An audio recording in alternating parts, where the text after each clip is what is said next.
I guess welcome everyone.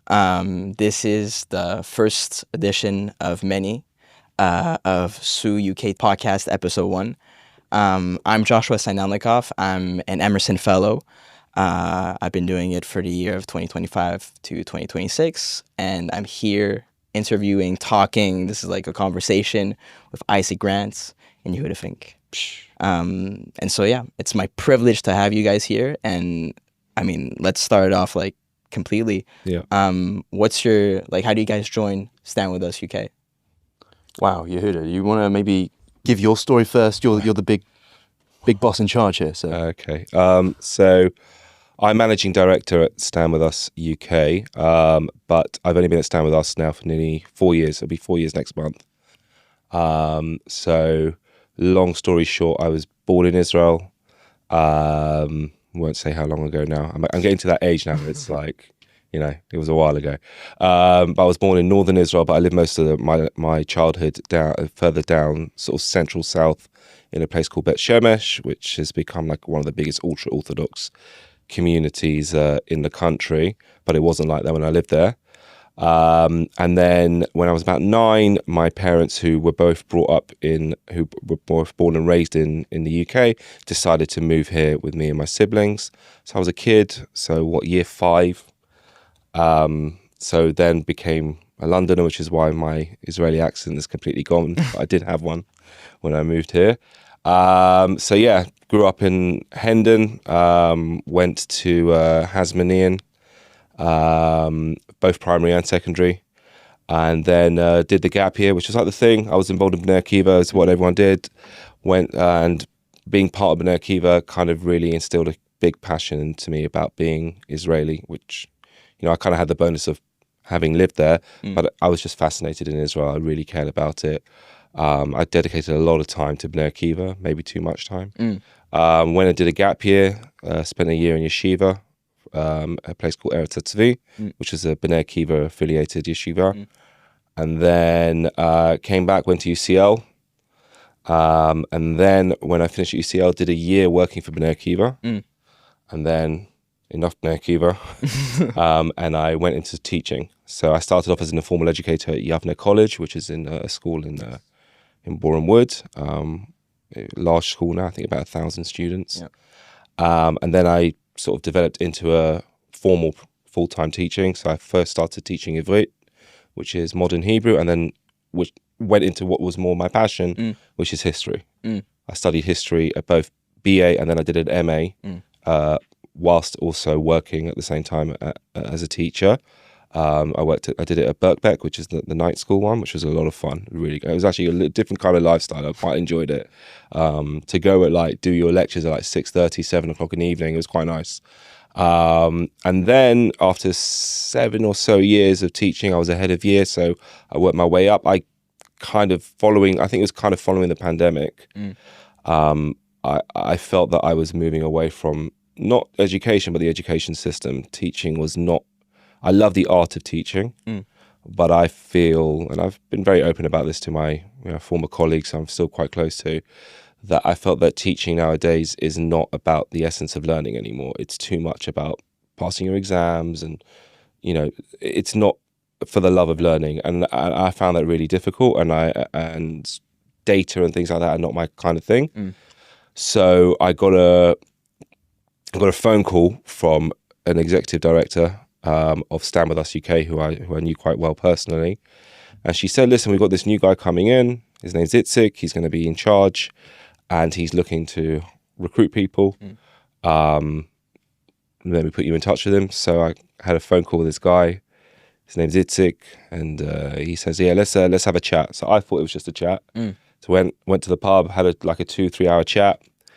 And then I didn't think anything about it. We had a few conversations about StandWithUs. I'd obviously heard of StandWithUs. I wasn't so involved with StandWithUs. I wasn't so involved as a student, to be honest, with sort of activism. I went to a few things, but because I was living in London, I kind of had my social life. You didn't need to because you were already Yeah, and I think because I came from a modern Orthodox background, it felt that I kind of had my friends, and also had a lot of friends in Birmingham, so I would go up to Birmingham quite a bit to see them.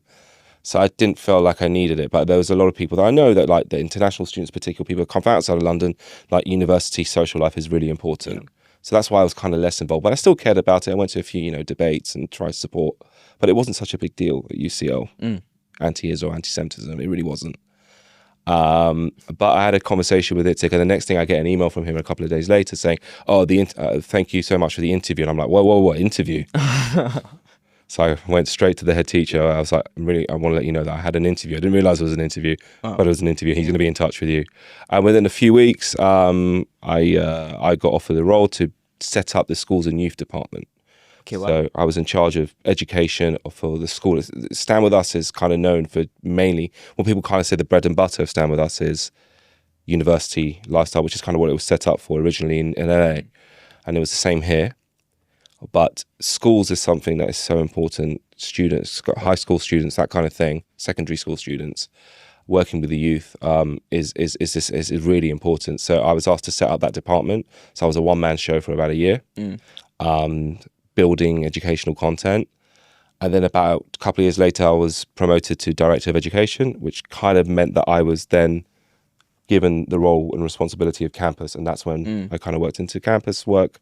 And then about a year ago, I was moved into Managing Director, which is to oversee pretty much all areas of Stand With Us, I see. operations and that kind of thing. So yeah, long story short, that's how I ended up there. Beautiful. And Isaac, we talked about it before the show started, but like your story is actually interesting. So tell us more about how you got into Stand With Us, all the ways you're linked to Stand With Us. Well, I wish I had a more interesting story than Your Yehuda. story is far more interesting. It's certainly a little bit bizarre. A lot of people think when they first meet me that I grew up in northwest London, but I actually grew up in rural Devon. Not even the nice, like rich southern Tory part of Devon. I grew up in hillbilly Devon. Wow. Which is like more sheep than people, and a lot of speed. The farmers love that stuff. But I really grew up in the middle of nowhere. I ended up going to really an Anglican boarding school, so really far detached from Jewish life. And I can't really say I had much of an experience of feeling anti-Semitism at that point in my life. Maybe one or two instances of language which we would not really look so proudly upon. But I really, during those formative years, I really became quite interested in what really it meant to be Jewish. I kind of knew that I was some sort of other. By rural English standards, I looked quite exotic with dark hair and square glasses. So I actually ended up becoming pretty religious. You could call me self-radicalized, and I became pretty. Waking up in the morning, davening shacharis, mincha, mariv. Beautiful. Doing the daf yomi. And basically at the age of 16, they got me in contact with some members of the community in northwest London, and I was shipped off really to Jerusalem, to yeshiva for a few months. One? Maya not. So that was a Chabad yeshiva, really for Baal Tshuva, for people who are looking to really, become more religious. And from then on, I really had missed the beginning of my sixth form education. And then COVID happened, and I had to really do my A-levels in a year, and it was a bit of a tricky predicament.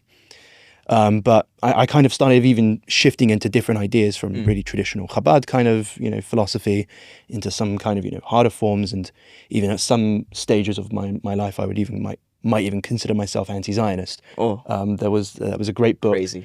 Well, maybe not a great book. On the Stand With Us podcast. Thank God you didn't say that when you came for an interview. Well.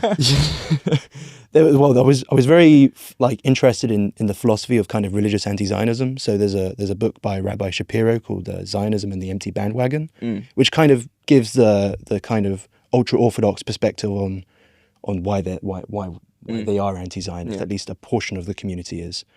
And I kind of fell in favor with those kind of ideas at that point of my life. I did think the Zionist movement did try to shift historically what it meant to be Jewish from the traditional kind of shtetl life, what you might think is Fiddler on the Roof, to a kid holding a gun on the Gaza envelope. That's obviously a huge market shift within 200 years, and Zionism played a huge part in that. And obviously some people, still aren't particularly happy about that shift. Mm. But anyway, I ended up going to, of the strangest places, SOAS, Yes. and kind of fell out of touch with the kind of religious side of my identity, kind of became woke adjacent, so maybe a new, different type of religion. And for the first couple of years, I had a pretty good time. Obviously, SOAS is the School of Oriental and African Studies. And it was a big shift. I mean, I was at a school which was really 99% white in an area which is 99% white to really being the only, I mean, I don't think we can maybe get into this, but I don't think Jews are white. I think there's a good reason why we don't consider ourselves that. Okay.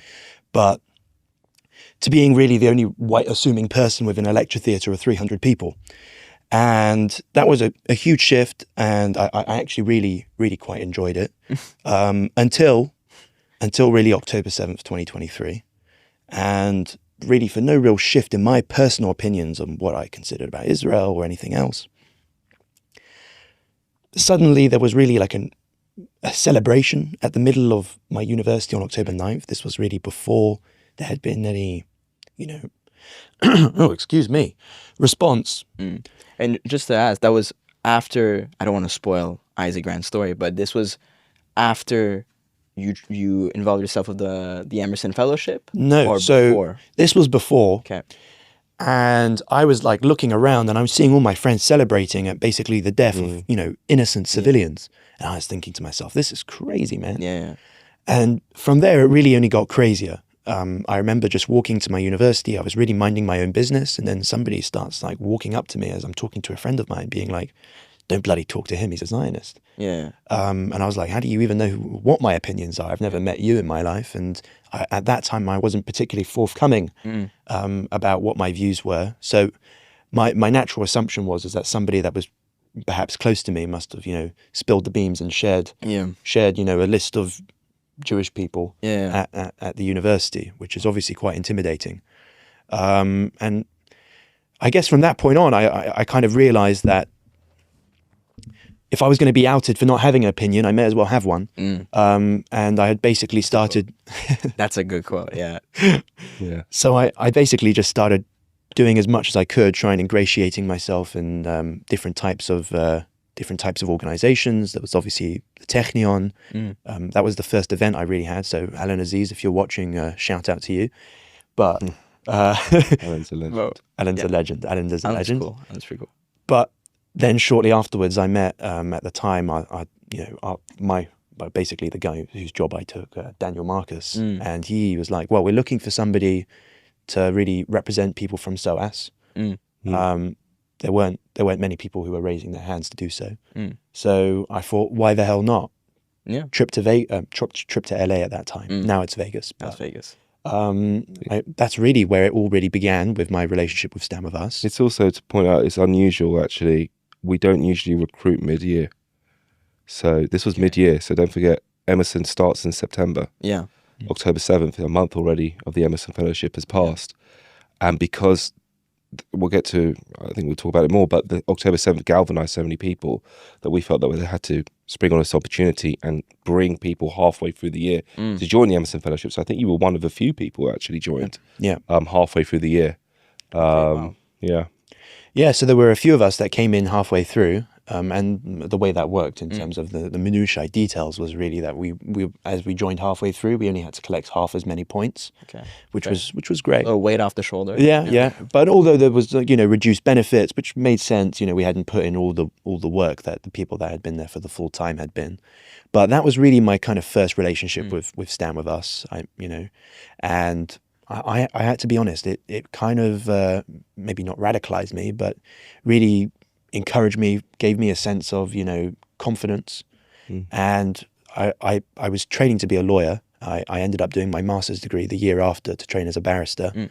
If you couldn't notice the receding hairline, that was the motivation. I kind of have it, started to grow. I'm quite blessed actually. I'm quite good. Sorry, You're pretty good, yeah, I'm good. Yeah. Well, good hair genes in the family. Yeah, everyone's bald in my family. Anyway, not to shift the direction of the podcast.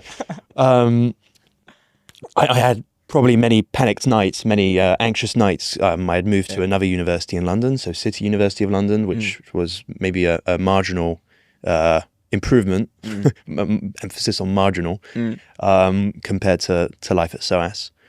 And I really kind of felt like, fell in love with kind of activism a little bit more.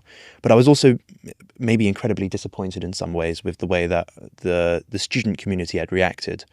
And I think it was really only natural that people were so shocked by what happened on October 7th and the way that, friends of ours had basically turned on us. And many people felt particularly isolated and threatened, that I think Jewish student life kind of went underground.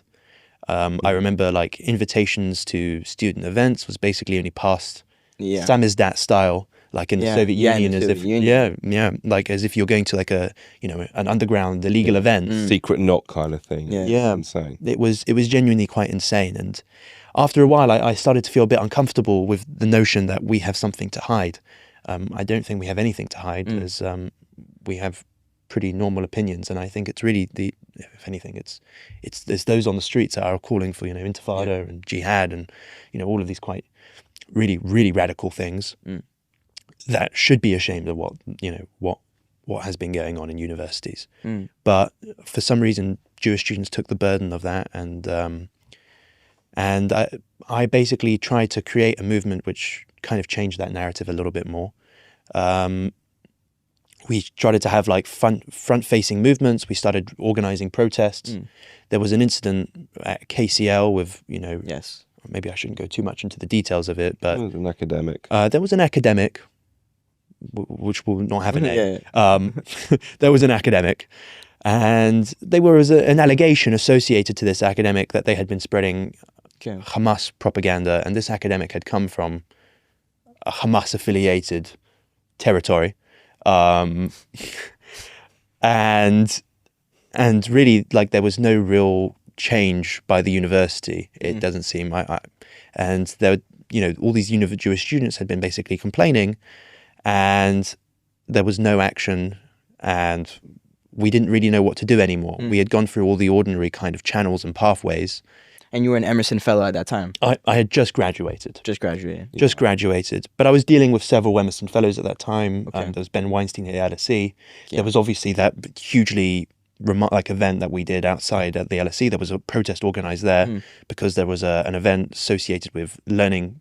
What was it? Learning about Hamas or something like that? Yes. It's understanding Hamas. Understanding Hamas. Understanding Hamas. And there's something to understand about, going out and killing and raping, but we must understand it. Yes.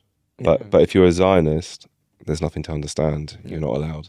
It's a topsy-turvy world we live in at the moment. And that was really the double standards that I think was most egregious, and I think we needed to really carry ourselves as a community with the kind of self-confidence within these university spaces that I think we really deserve. I mean, we don't have any kind of strange opinions. I think these were really mainstream opinions up to 5 years ago. But I see. That's a little bit about my story. And then really it was at the end of that kind of year, I was thinking, what on earth am I going to be doing? And Yehuda gave me a knock on the shoulder after an event and said, well, we would love to have you at Stand With Us. And I was like, well, the Isaac Grant card. I've been doing it for free so far anyway, so. Yeah, basically. Wow, beautiful. But why not? We need someone who's actually got the drive already and is going to see it as more than just a job. Because you did it after. Most people would imagine that if you're doing the Emerson Fellowship, you're kind of using only that year to do whatever activism you had in mind. But the fact that you did it after you graduated and actually using your skills, which kind of shows you. And I think that Isaac is a product of the way that we've shifted our mindset, the Emerson Fellowship. I mean, like I said, I wasn't so involved with Stand With Us. Stand With Us UK was set up in 2010. The original Stand With Us was set up in 2001. So the chapter in the UK was set up as an Emerson Fellowship. That was it. It's all they did for the first few years. And then it kind of expanded to a slightly larger team, 3-4 people, but still quite a small amount of work. But for many, and I think it's not just with the Emerson Fellowship, I think there's a lot of other fellowships where it's kind of seen as, I'll do a year, I'll do a couple of tasks, I'll get my stipend, and it's really good to put on my CV. And with everything that I've seen, the vision that myself and Itzik have had since, both of Itzik came a few months before me, but this whole vision of what we want for Stand With Us is that it's something that, stays with you forever. And you're making an impact past it.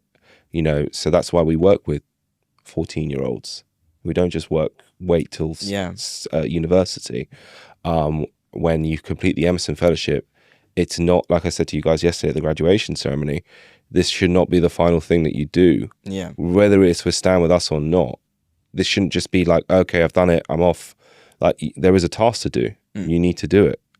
You can't just rely on the next cohort to just kind of wait till September and do it for you. And one of the best ways for us, I think, there's benefits for Stand With Us as an organization, but also for the community and the whole work that everyone does, is that having Emerson fellows come and work for Stand With Us in the campus department or the education department is a win-win situation for everyone. And we can see, you know, we can see already the fruits being produced out of it. We've got huge numbers of applications coming in already for the next cohort. And that's because you have people talking to Emerson, potential Emerson applicants, who understood what Emerson was. You know, if I never did the Emerson Fellowship.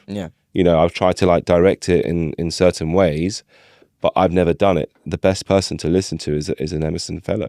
I mean, I couldn't agree more. I mean, that's really what motivates us all the way through is, I mean, Stand With Us, obviously the focus, because of, you know, the way it was historically, was on the campus department. But as Yehuda says, we go through schools now, we then go to campus.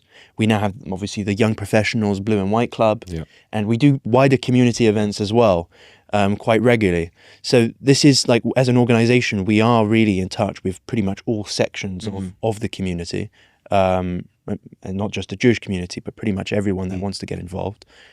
And that's really what motivates us to a huge extent.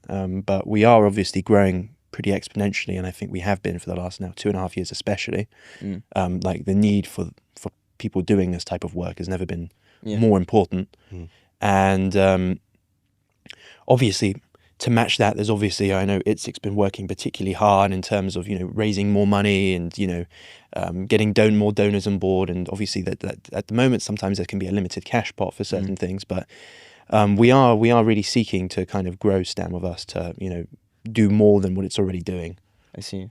But yeah, and I actually there was another topic I want to talk about is the post-October 7th landscape, because funny enough, I had a conversation yesterday before the graduation where I did my final lunch and learn with my university, and I talked to a few students, and I went back on the train with a few of them, and we had this conversation of just wanting to do activism before and during the whole October 7th period, and how, let's say, it was a peak time in which when COVID hit, you kind of felt out of the loop and you wanted to find that community sense. And then you added on top of that October 7th, where obviously you feel ostracized as a Jewish student and someone who expresses their opinions. And now we're at a point where the war is over, we have all our hostages home, and the issue is not let's say the as extreme as it was, but in my opinion, I see it more subtly. And my question is how is it going to be in the future when we have, keeping in mind that we had October 7th, what will the landscape be, given that now the anti-Semitism that we can see on campus is still going to be visible, but it might be a little bit more subtle. And so maybe that's a vision that I might have, but what is like... So October 7th has changed Stand With Us UK a lot. I can't speak for the other organisations around the world. We have all across the world, there are other Stand With Us offices. But before, you know, obviously everyone remembers where they were when they heard and witnessing October 7th take place. I've never worked harder in my life. Like, it was 24/7, literally 24/7 during the day, going to schools, communities, speaking about what's happening, making sure that people know what's happened. In a sense, you know, we're a very small team, but we were doing the work of like 50 people within about 7 or 8 of us.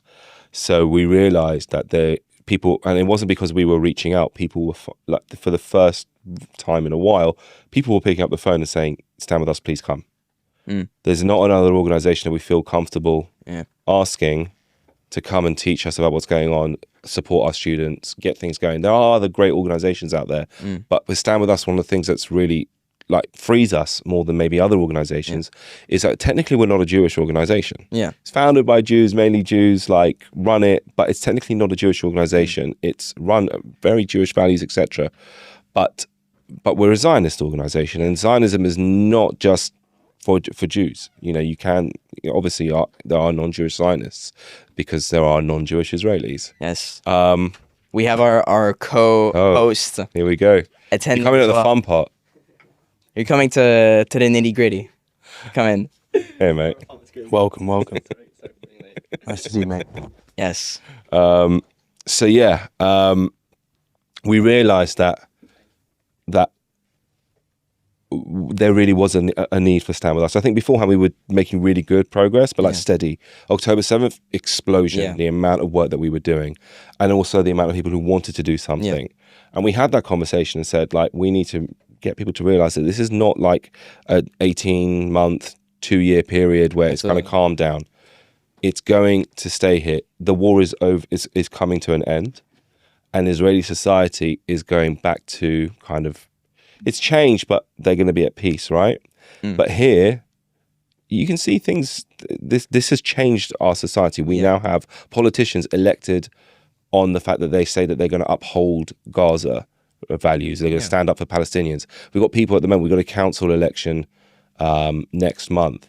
There are parties, the Green Party, I'll just say it, the Green Party put out a campaign video in Haringey Council where they all spoke about standing up for the rights of Palestinians. Yeah. This is an election where I make sure that my bins are being collected. Yeah. It's changing elements of the society here, and therefore campus is a part of that. It's not going to go away. So this activism, this leadership, this need for more Emerson fellows to step up and do something, the need for more people to come and join and work with our organization or other like-minded organizations is only going to increase. We can't just go and say, okay, fine, war's over, let's go back to where it was. Nothing will ever be the same again. People need to realize that. Yeah. However much the Jewish community wants to go back to where it was beforehand, it's just not going to happen. And the only way that we are able to kind of fight it and counteract it is to kind of step up and say, we're not going to take this anymore. Yeah. We're actually going to do something about it. We're not just going to say we're not going to take this anymore. There are some, communal leaders, etc., say we've had enough and we don't, and they just sort of sit there like a baby in the middle of the playground, like whinging, like I don't like this anymore. People are not going to. You're a victim. We're not victims. None of us here are victims. Yeah. Bad things may happen to us, but I'm not walking around feeling sorry for myself because I'm Jewish or because I'm Israeli. And this whole thing of we aren't Jews with trembling knees kind of thing. It's not just a saying. It has to be a reality. He loves talking. By the way, he came to my university and with 15 people, we're just like, he just takes out that quote and it's beautiful. It stuck with us. So, really. I think you're completely right in your analysis. Yeah. I think that what you said initially, and especially you, Yehuda, I really liked how you responded to that question. But what you're right about is that you're right. We've had, in terms of the frequency of incidents compared to maybe 2 years ago, we've had far less. Yeah. Compared to October 7th, 2023, 2024, 2025. I think where things are different is that maybe there's less types of, harassment and intimidation. That's still going on, by the way. Yeah. But I would say now that the types of anti-Semitism that we're seeing in universities is far more entrenched. Yes. I think that's why there's less of a need for it on the other end of the spectrum. And that is one of the major things that I think we're seeking to reverse.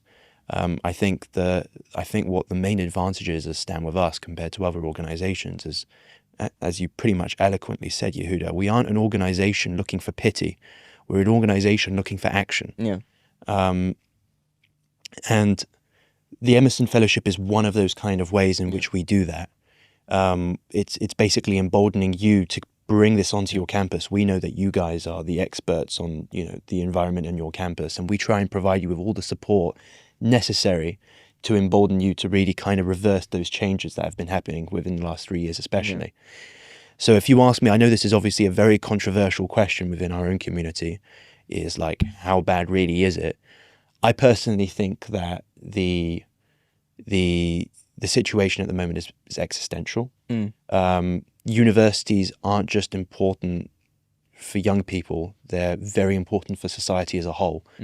The culture and values which they're instilled within those formative years of 18 to 21, that is what really informs our culture in 10, 20 years from now. Yeah. So what's going to happen to the students that I was in their cohort at SOAS in 2025? Yeah. It's just going to be embedded in them, essentially. And it's going to be embedded within society. It's going to be embedded within those institutions. Yeah. These are your next lawyers, your next doctors, your next politicians. Great. This is, this is why many Jews say they want to go live in Israel, because the future, they're going to have their back. We're trying to raise the alarm more than any organization, I think, for people to realize that anti-Israel hatred, anti-Zionism is part and parcel of anti-Semitism. It is not something that you can differentiate. Zionist and Jew is connected. Zionism is a simple belief. For those of you who don't know what Zionism is is simply the belief that the Jewish people should have their own homeland in their indigenous home, which is Israel. That's it. It's not some sort of colonialist project, some sort of long-term action plan. It's just a simple belief that has existed for thousands of years, and it's what we teach in all our education. We talk about how Herzl, who founded modern Zionism, and I've really stressed on the word modern, because Zionism isn't something that Herzl woke up and was like, oh, the Jews should go and live in this part of the world. Yeah. We've been saying L'Shana Haba B'Yerushalayim, next year in Jerusalem, since the moment we were kicked out of Jerusalem. Yeah, we had Seder night a few weeks ago. And one of the first things we say is Halach Ma'ania, which is about this is the bread of affliction. The last part is about L'Shana Haba D'Ari Israel. It's next year we should go back to Israel. Yeah. That's what Zionism is. It's just a yearning of the Jewish people who have been exiled and spread. And yes, it means that we look different now. We look more European, because that's what happens over thousands of years. But that's still our home. That's all it is. And to separate the connection of the Jewish people to their homeland is anti-Semitic. Yep. And to say, well, Zionism and Judaism aren't the same, that's exactly what the anti-Semites say. They want you to separate that because it makes their life easier, because they don't like Jews, or they only like the Jews that help their cause. They want you to separate that because it will make life easier for them to criticize Israel. You can criticize Israel, no problem. But when you start making up shit about Israel, like it just doesn't work. We just can't run by it, and we can't just sit there and say, okay, fine, we'll let you do that. We teach about we have a session called Countering Antisemitism, which looks at the history of antisemitism and how it's evolved. And now the most virulent form of antisemitism is hatred of Israel. Rabbi Sachs Zichrono Livracha said that very, very clearly, that is the clearest expression of Jew hatred today, is singling out the only Jewish state on the planet. Yeah. And whether it's October 7th or not, you're right, it didn't start on October 7th. This hatred of Israel has been going on since the formation of it as a modern state. Yeah. Since we came back and we took what I think believe is rightfully ours, offered a hand to our neighbors and said, listen, we'll live with you. And their response was, nah, we'll get our 7 Arab armies to come and throttle you in your cot as you've just been. And the reality is they lost. Israel has thrived. It has improved. And they can't stand that. They can't stand that the Jews are doing well. They can't stand that Jews stand up for themselves, which has been a defining characteristic over the last 80 to 90 years. Post-Holocaust, we're very good at standing up for ourselves. Yeah. That's one of the main lessons of the Holocaust. So we kind of need to step up and do something about it. And they don't like it. So the biggest threat is that we have many Jewish students who have sort of said, yeah, I don't want this Israel. It's not, I can be Jewish and not be connected to Israel. Bro, when they come for all of us, they're coming for you. They don't care. For me, it's a coping mechanism. If you're in denial of the fact that someone is going to target you, and you're going to say something, I'm not really connected. I don't really feel a connection with Israel. At the end of the day, you're Jewish, and people are going to see you that way. Yeah. The ship is sinking and we're all on board. I really wanted to add on to one thing that Yehuda said, because I always go into universities and I say exactly what he said in terms of the definition of Zionism. But one thing that I think has been really missing in terms of education is looking into the reasons why Zionism arose as a movement in the late 19th and early 20th century. And I think when you crystallize the single message, it's what is Zionism? It is obviously the idea of creating a Jewish state, and but why? Yeah, not creating. Sorry, rebuilding, reestablishing, guys. But the reason why is quite simple. It's survival. I mean, I often go into universities and I talk about pogroms, and everyone's looking around like, why are we talking about these historic things going on? And I try and draw parallels into contemporary society. They were looking around as a Jewish community in Eastern Europe or wherever else in the world. Pogroms didn't just take place in Eastern Europe, obviously, but looking at the world and basically saying we are essentially powerless to the, to the way that our non-Jewish, neighbors perceive us, and the way that they, instill violence towards our communities, burn down local shops, etc., etc., etc. And Zionism really arose at this moment. It's like, how do we resolve this? And we understand that we're walking around a volcano around our feet that's about to erupt.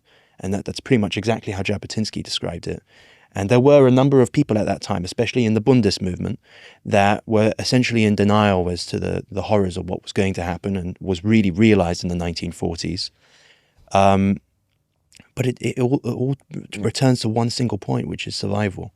And there were really two elements that I think the early Zionist movement, especially the one associated with Jabotinsky, tried to instill. It was one, that we need to establish a Jewish state as basically a source of which we can all kind of have the mechanisms of self-governance, to establish an army, to protect ourselves. And that's, thank God, the IDF.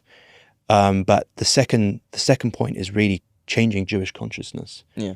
It was kind of breaking that kind of 2,000 years of golus, of exile mentality, that we should really just accept the world the way it is, that we should just accept pogroms and being a second-tier citizen within our own country. Yeah. No, we believe in equal rights. We're an equal member of society.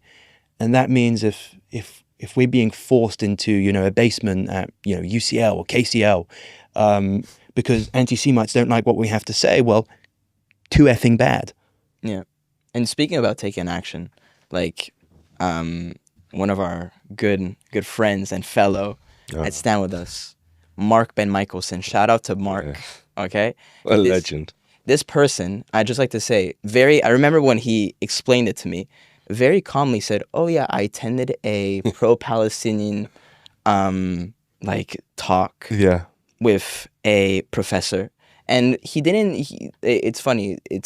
He didn't even come in with like, I took this courageous act. He was like, this is natural. I want to go and seek out what was the deal, what is going to be talked about, and he managed to make consequences to the institution and change the landscape for UCL in a massive way by exposing. What he exposed was essentially that this researcher, I forgot the name of the professor. So this was in November. Yeah, I'll tell you, because it was quite funny how it came about in a way for me. I was having dinner at my in-laws, and see my phone flashing up, see Mark's message me, whatever. I'll get back to him. Like, it's the evening. Like, I get Emerson fellows messaging me in the evening. I'm like, guys, like, I'll get back to you. I can see, but then I see that he sent a 30-minute voice note. I'm like, crazy, yeah. Bro, like 30-minute voice note is crazy. So I'll find time to sit down, have a drink, and listen to it. Yeah. I will listen to it. But then about 20 minutes later, I get a message from Isaac saying, bro, Mark's just sent me a voice like this recording. Yeah. So I thought, okay, fine, I'll sit and listen. He said, jump to this part. And I'm sitting in the living room, and my wife comes and she said, there's something wrong. I said, I can't believe what I'm listening to. This can't be real. Yeah. Like, this cannot be, this is incredible. Yeah. So I messaged Mark. I said, what the hell is this? So I went into this lecture series, and Dr. Sama Makusi was talking about the birth of Zionism. I was like, Dr. Sama Makusi is an expert on Zionism. Wow. Yeah. And then she starts saying these things about how Napoleon sought out the Jews because they controlled all the money. And then she gets to the point where she talks about in Syria, there was an incident where I can't remember the exact details. But I remember she said on Sukkot making pancakes. Yeah, no, but she talked about a Jew. The Jews were accused of it, exactly, and she said it was on the Feast of the Tabernacles, which is Sukkot. And you don't know, we have 3 big festivals that are linked to the temple, again, because the Jews lived in Israel. thousands of years ago. We had a temple, 3 significant festivals that were the main festivals, and one of them is called the Tabernacle Festival, which is it's called Sukkot in Hebrew, which is usually around October time. We have Passover, which is Pesach, which we just had, usually around April, and we have one called Pentecost, I think it's translated to, which is called Shavuot, which we're counting down to, will be at the end of May. And the old blood libel, which originated here in the UK, because, you know, we do anti-Semitism better than anyone, is that Jews would kidnap Christian boys and then put them on a cross, draw blood from them, drain all the blood, and use that mud to make, as you said, pancakes, which are matzot, which are sort of crackers. I quite like them. Some people hate them. I don't have mine with blood, by the way, because no one does, because it's a lie. And then she said, yeah, it happened in Syria. She got the year wrong, I remember. I remember telling you, I got really annoyed. It was 1842. I was like, she's a history teacher, supposedly. She wasn't getting the dates right. It was really irritating.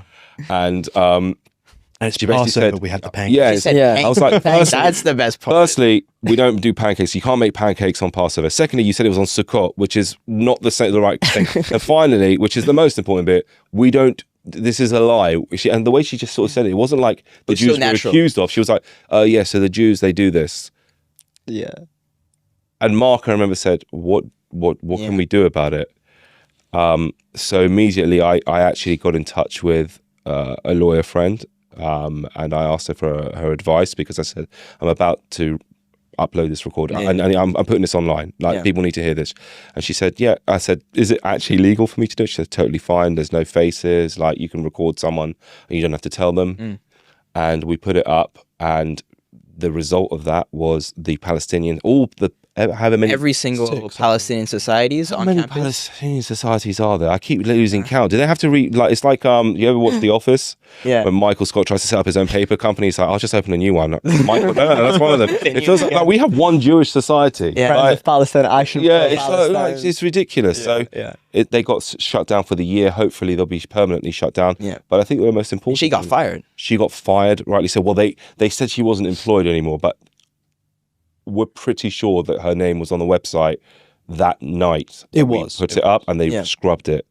But I think that it was like a delayed removal. I think she wasn't technically still in employment, but she was employed for quite a few years. I think she worked for UNRWA in Jordan. So, you know, so shocker.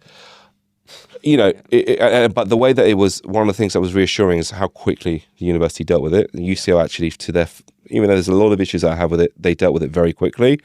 And also the warning that it has sent out to other similar societies across the country. Yeah. There's the action from these societies has lessened, and I'm pretty sure it's to do with what Mark did. I think he was with his girlfriend at the time as well. Yeah. And fair play for him for holding his nerve, because I know Mark is very passionate. And he said that he lasted about half an hour, he said, before he had to leave. But, like, you know, I know a lot of other people, and even including myself, would have just got up and said, what the hell are you talking about? Yeah. Like, so it was it's one of the best things I think an Emerson has ever done. I agree. I thought it was really impressive. But I'm really glad that he reached out to us. And that's the thing, like, the trust that we built with you guys, is that if you need us to help you, you'll pick up the phone to us, and even if we're having dinner, we'll find time to sit and listen to your half an hour voice note. You know? So massive impact. For sure. Yeah. I think I just wanted to add about Mark. I think when he did that at the beginning of the year, I think it gave courage to a lot of us. Yes. You know, and Of course. I think, I don't know, like at different universities, we experienced a lot of Palestinian protests and a lot of lectures being organized. And I'm going to speak like about City a bit, just wanted to add. Yeah. We had protests being organized, and the hardest part is managing when you have a protest with university administration and student union to make sure that you also don't destroy relationships with them.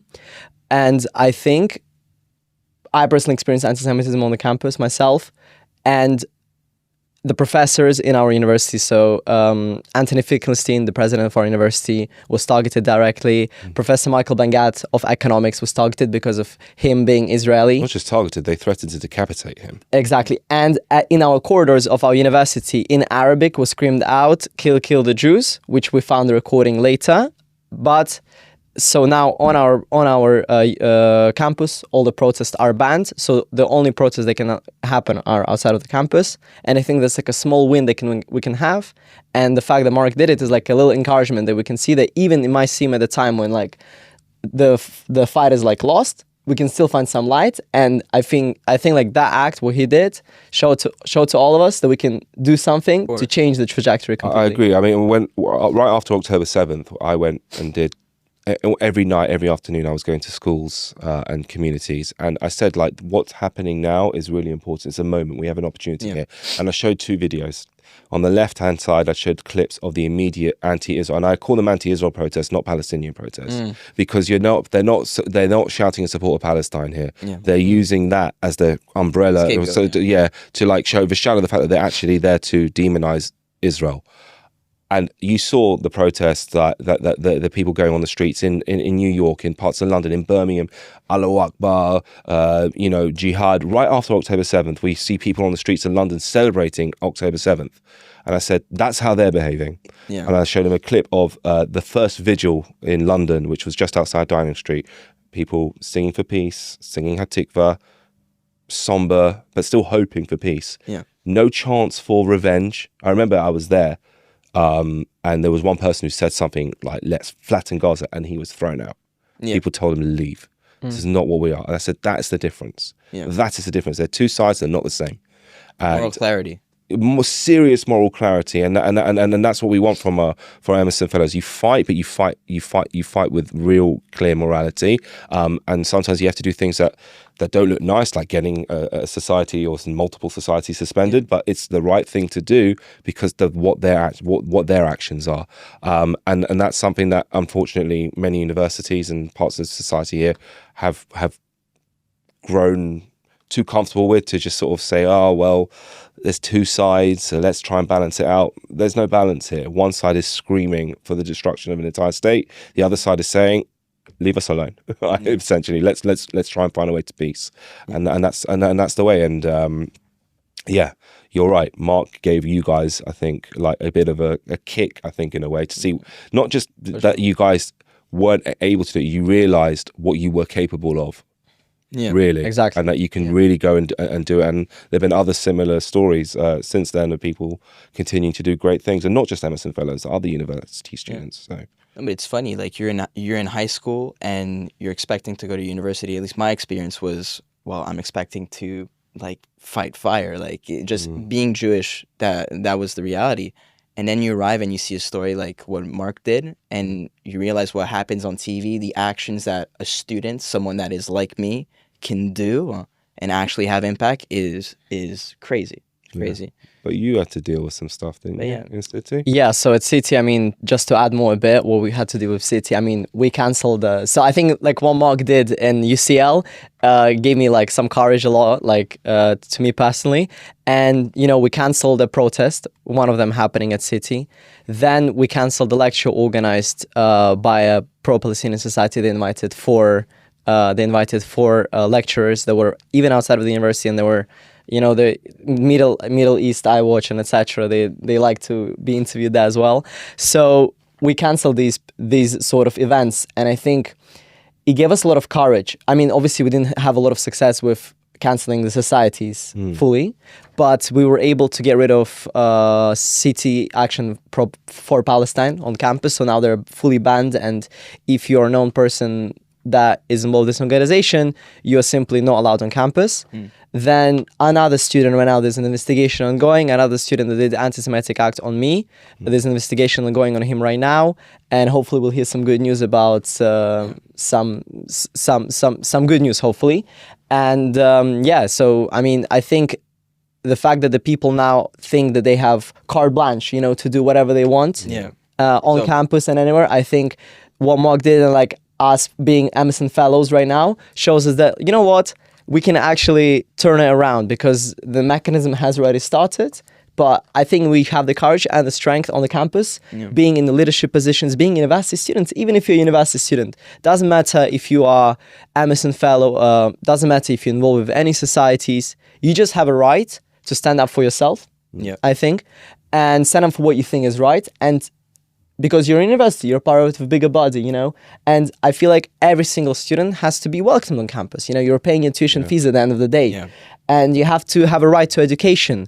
And I know a lot of people, especially at CT, that don't really want to go to university anymore because they feel threatened when they go to university, just the campus environment. Yeah. And not just Jewish students, but Can I a ask lot of you students three a question? Because I mean, I went to university 15 or so years ago. It was very different.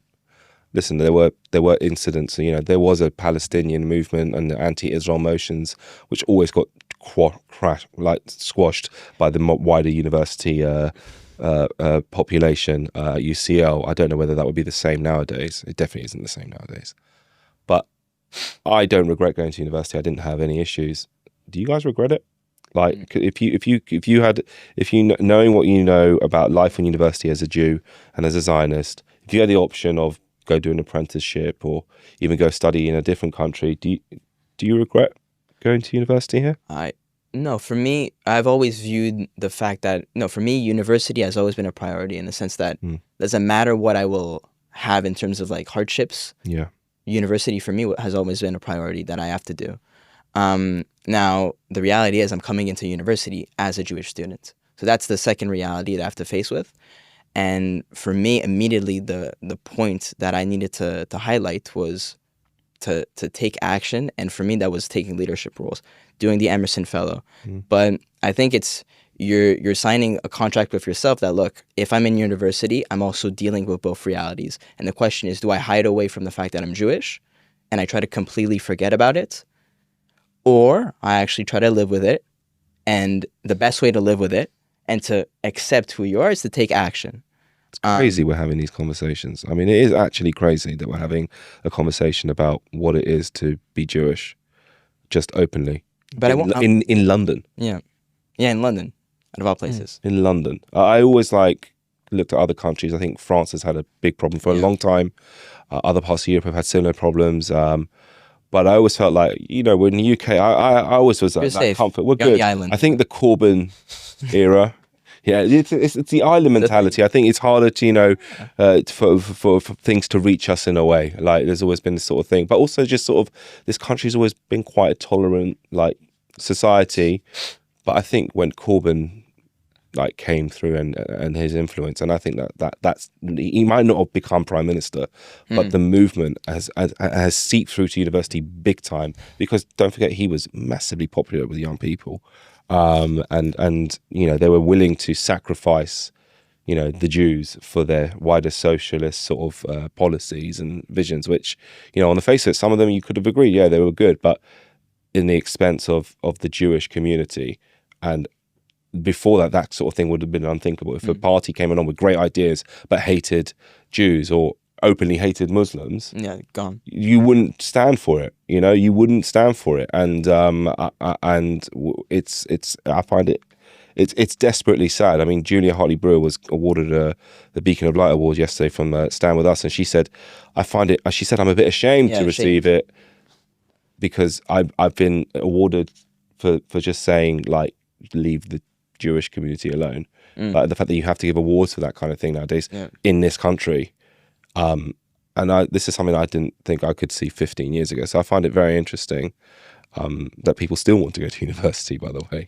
Yeah, there's so many conversations to have. I don't know about you, Nikita. But for me, it's the reality is university is still a thing, and you're not gonna.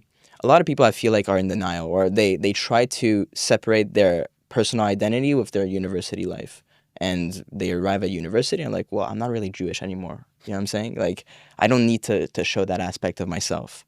But I think that is a shame for yourself. That's a shame for what you've grown up for. I think of my parents. I think about how they raised me. And I think it's completely natural to want to show both aspects. And the thing is, everyone else on campus also shows their identity. You have Mexican societies, you have Indian societies, and they're proud of it. And there's no second guessing the fact that you're going to go to university and not be open about it and not want to join your society. And the fact that Jewish students have to second guess that and have to put it in the back pocket their Jewish identity is tragic. Yeah, like Israeli students saying that they're from Cyprus. And Mark said he was from Malta. Malta, Cyprus. Did you say he was from Malta or something? You can do whatever. He pretended he was from Malta, yeah.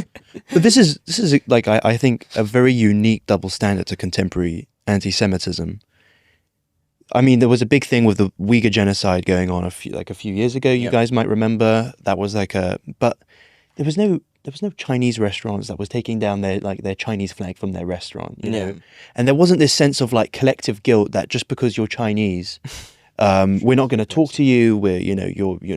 Your country's committing these atrocities, and as a consequence, you as a people all have to face collectively, you know, the kind of abuse of, you know, wider society, polite society, quote unquote. But where are the Israeli restaurants in London? If you go on Google Maps, there's not a single restaurant in London labelled as Israeli. Yeah. Well, there's some They would say kosher restaurant would be the. No, there are Israeli restaurants out there, but I think they do keep a slightly They keep it lower on the low- profile. Yeah. But you know, we have Ottolenghi here. Yeah. But I don't know how many people even know that he's Israeli. Yeah, I think it's called a Mediterranean restaurant. Miznon, how many people know that? You're right. But what's the distinction between those situations?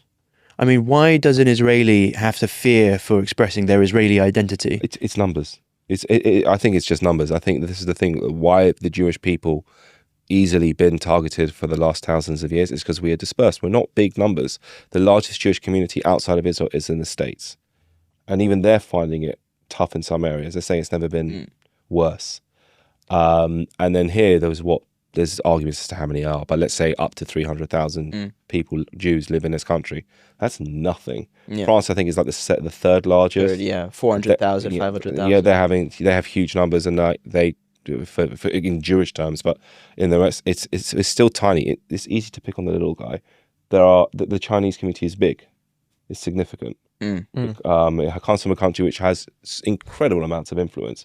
There's all the jokes or accusations that Israel controls the world. Yeah, We're seeing this right now in the news, like that this whole thing that Israel controls the US. Literally, Trump is telling Israel what to do because that's the reality. This idea that the most powerful country in the world is being instructed by a country whose population is just about 10 million. Do me a favor. But it's always been. But this is just a modern evolution of accusation against Jews for thousands of years, that we control things, that we are responsible for awful things happening. Jews are still blamed for the death of Jesus. Yeah. Because that's been a lie that's been spread for thousands of years. And if a lie is spread for thousands of years, it becomes the truth for people. Yeah. And they'll reject this idea that it's not true. Even if the Catholic Church, have renounced it and said absolutely it's not the case. So it's very easy to pick on the Jews because we're small. We overachieve in some people's eyes, so that's strange. That's weird. There's not many of you, but the reason why we have overachieved in certain ways because we've had to go and do our own things, and the Jews were not allowed to take part in the arts. They created Hollywood. We're very good at creating our own educational systems, things like that. So people don't like that Jews seem to overachieve, and because it's a numbers game. So it's always going to be the case that we're going to be targeted, but we can't act like falling back on ourselves and saying, okay, we're going to go and do underground events and stuff like that. We're going to go out and be who we are. My vision and Stand With Us' vision is, and that's why we work with school students. When they get to university on their first day, if they choose to go to university and they see that anti-Israel protest, are they going to hide their Magen David? Are they going to take the kippah off? Are they going to change their accent, as I know some people do, who are Israeli, or avoid speaking Hebrew? Or are they going to go out like you guys and then go to the other side of the campus square and go to the other side and say, actually, you're not welcome here. I'm going to show you who I am, and I'm going to remind you that I'm here, and you're not going to be able to remove me, and I will overcome you over time. And you're seeing that. It's a long process, and I am hopeful. It's not good right now, and I think it may get worse over the next few years. But if we go back into the shadows and just hope and put hands over our heads and hope that it kind of passes by, it will be an even bigger disaster for us. Yeah. It is a binary decision whether to stand up for who you are or to hide who you are. I'm going to say something politically incorrect, and we might have to hide this bit, but it was actually you've lost it very well. I've not been cancelled just yet. Right. Yeah. But my grandfather, God rest his soul, used to say something about really the Holocaust, and he really kind of described three types of Jew. He says that the three types of Jew that there really were at the Holocaust was, one, the ones that fought back, and these were the ones that were, in the Warsaw Uprising. They went into the forests and joined, the underground movement. And he kind of said most of those people really ended up in Israel in 1948 or just before or just afterwards, and kind of became the architects of this re-established state. And then he said there was the most common type, which was really the one that had his head bowed down, like they had heard what had really been going on in Auschwitz, and the horrors that were going on, and kind of just denied it to themselves and just walked in without fighting back. And then he said, like, it's still quite a rare type, but one which was common, one that existed, was the ones that obviously threw other Jews inside of the ovens to basically live, 10 seconds longer. And he spoke quite disparagingly. I mean, when he moved to the UK, and he was Israeli, he moved here in the 60s. And he said, like, a lot of the Jews that I see here are really Jews number two, the ones that have their heads down, just accept anti-Semitism and accept it as part of their lives.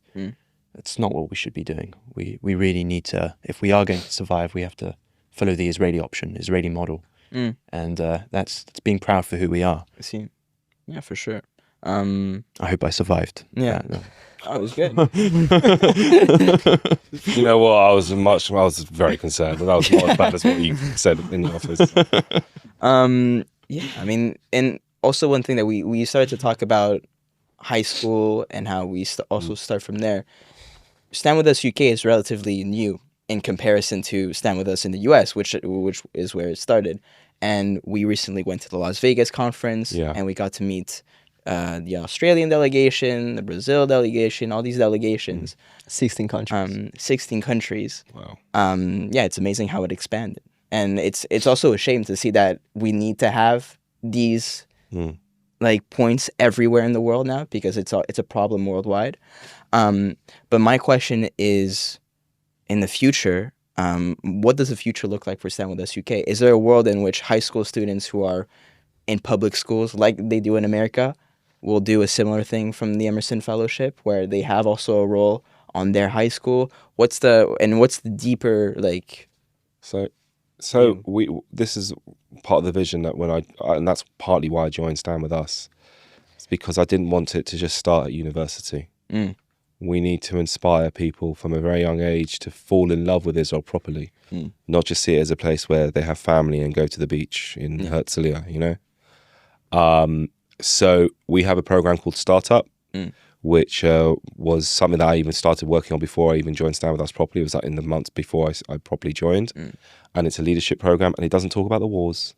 It doesn't talk about all the religious conflicts. It's about the entrepreneurial, creative Israeli spirit. Israel is one of the greatest countries in the world when it comes to entrepreneurial, creations, startups, and we get these kids to be inspired. They do sessions with the Stand With Us.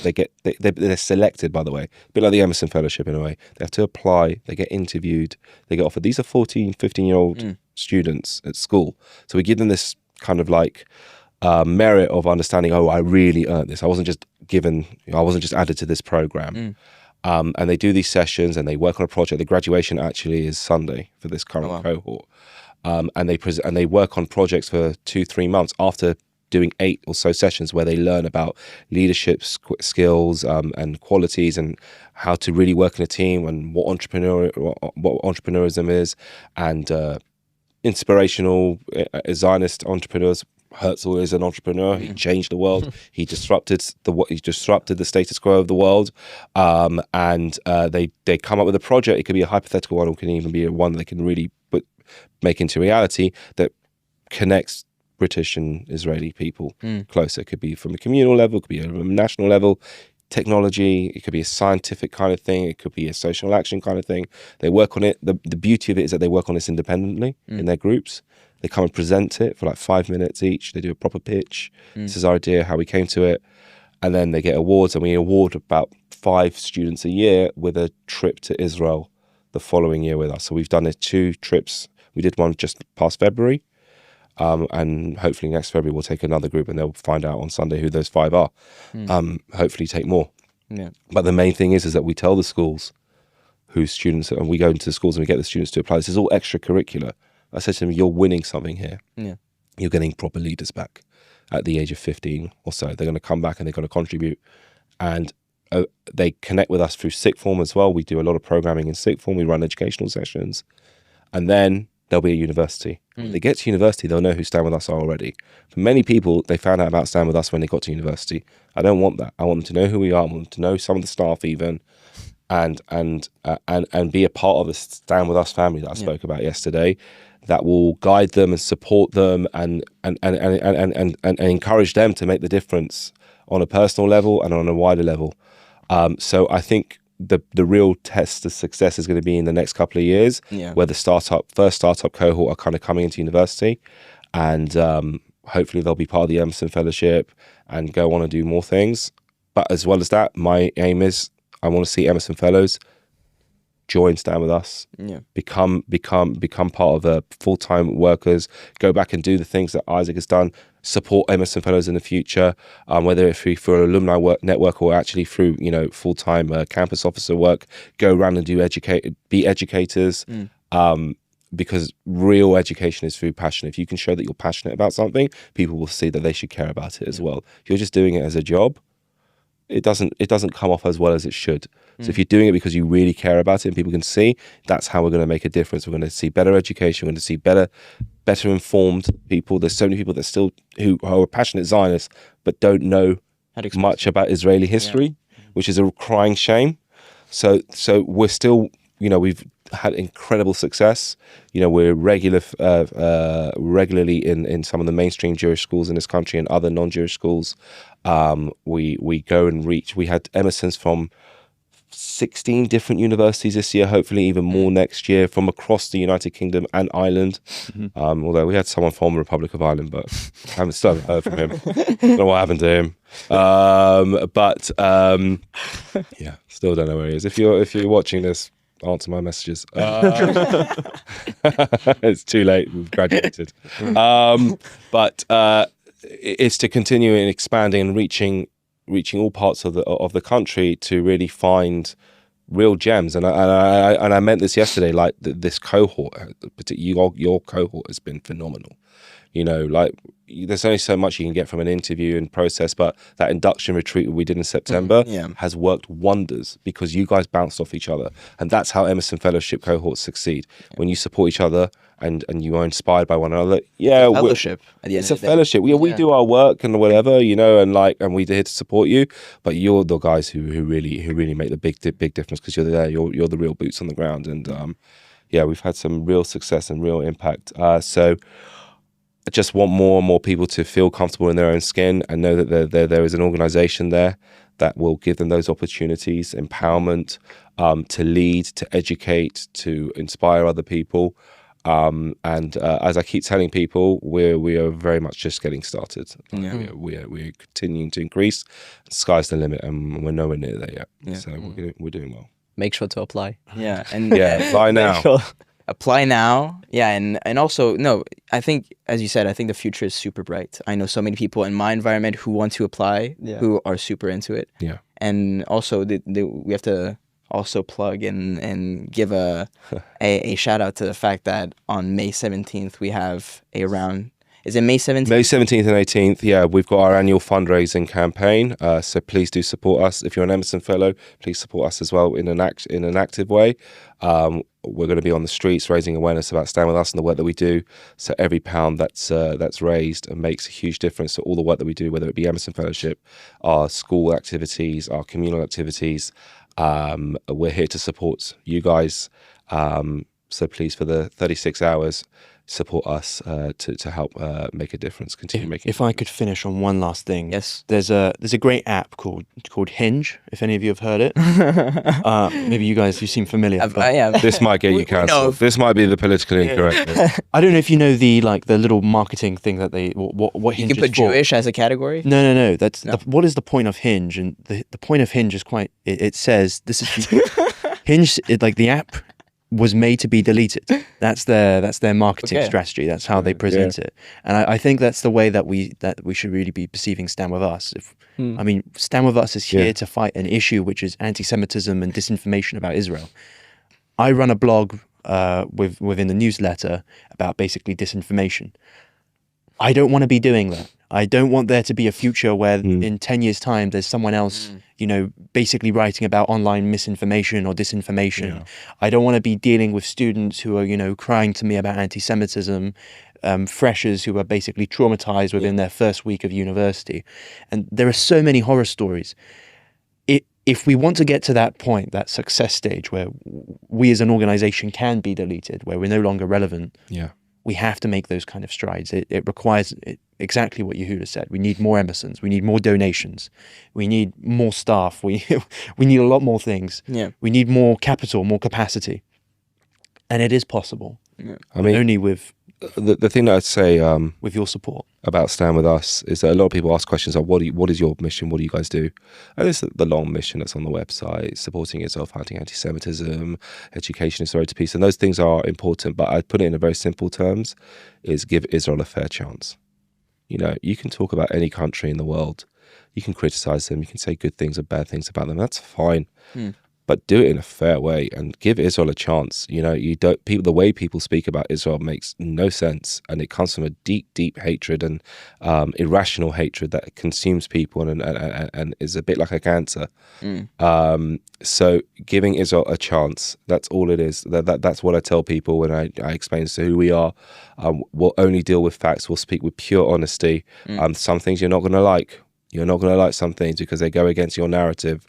But giving Israel a chance. This is a country that is not going anywhere. It is not going anywhere. And you're going to have to learn to live side by side with us properly, as many countries in the Middle East are learning now and are embracing. And it needs to happen here too. So our campaign is called Protecting Our Future, 17th and 18th of May.